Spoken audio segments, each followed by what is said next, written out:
Comment passe-t-on d'un slogan créé dans la rue à une théorie complète sur l'avenir de tout un pays? C'est ce qu'on va déplier ensemble aujourd'hui. On va suivre le fil d'une pensée politique bien précise qui part d'un événement à Londres pour, au final, tenter de redéfinir tout le paysage politique. Alors, quel est le cheminement de cet argumentaire? Eh bien, tout commence avec une manifestation à Londres et ses slogans. Très vite, on va voir comment ces slogans sont interprétés à travers une théorie bien particulière, celle de la colonisation.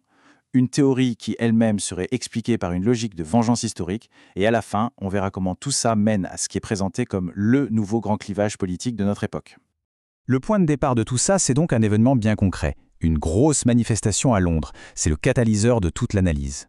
L'argument s'appuie sur l'ampleur de ce rassemblement mené par Tommy Robinson, une figure bien connue de la droite radicale britannique, pour construire tout son raisonnement. Et le premier élément qui est mis en avant, c'est ce slogan qui aurait tourné en boucle dans la foule « Nous voulons récupérer notre pays ». En quelques mots, voilà, le thème central de l'événement est posé, l'idée de réappropriation. Comme souvent dans ce genre de situation, le premier débat a porté sur le nombre de participants. D'un côté, on a l'estimation de la police, 110 000 personnes. De l'autre, les organisateurs, qui eux parlent de millions. Un écart énorme qui illustre déjà une fracture dans la perception même de l'événement.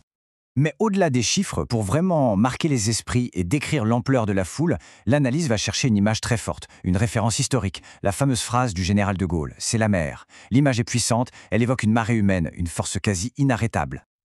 Ok, l'ampleur de la foule, c'est une chose. Mais ce qui est vraiment au cœur de l'argument, c'est le message. Et c'est là qu'on bascule de la description pure à l'interprétation politique, en se concentrant sur les revendications et sur ce fameux concept de remigration.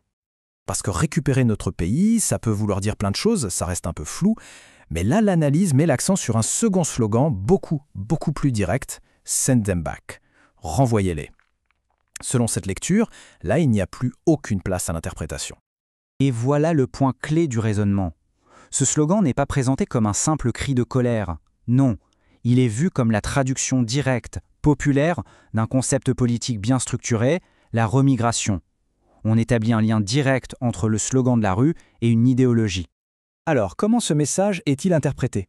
Eh bien, l'idée avancée, c'est celle d'une population majoritaire qui veulent rester. Pourquoi? Parce que la coexistence serait tout simplement devenue impossible. Les raisons invoquées, des différences culturelles trop grandes et de la violence, ce qui mènerait à une sorte d'ultimatum, soit ils vivent comme nous, soit ils rentrent chez eux. Bon, un slogan, même un concept politique, ça ne suffit pas pour justifier une idée aussi radicale que la remigration. Il faut un cadre plus large, un diagnostic de la situation. Et c'est là qu'entre en jeu une grille de lecture de l'histoire bien particulière, celle de la colonisation. Et là, c'est un vrai changement de vocabulaire qui est proposé. L'idée, c'est d'arrêter de parler d'immigration. On nous dit que le mot juste, le vrai mot pour décrire ce qui se passerait aujourd'hui, ce serait tout autre chose. L'argument est le suivant.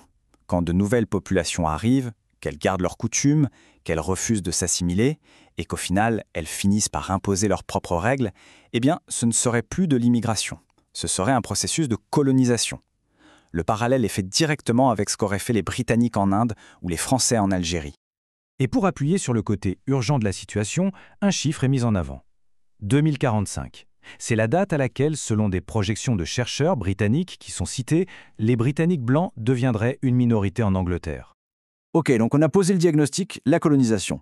Maintenant, il faut expliquer le conflit qui en découlerait. Et pour ça, l'argumentation va chercher une explication psychologique, une motivation profonde qui serait derrière la violence, la logique de la vengeance.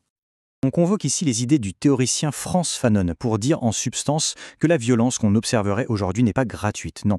Ce serait une forme de vengeance historique, une revanche de l'ancien colonisé sur l'ancien colonisateur. Et pour vraiment illustrer cette idée, une citation choc est utilisée, attribuée à Jean-Paul Sartre, qui résumerait cette logique.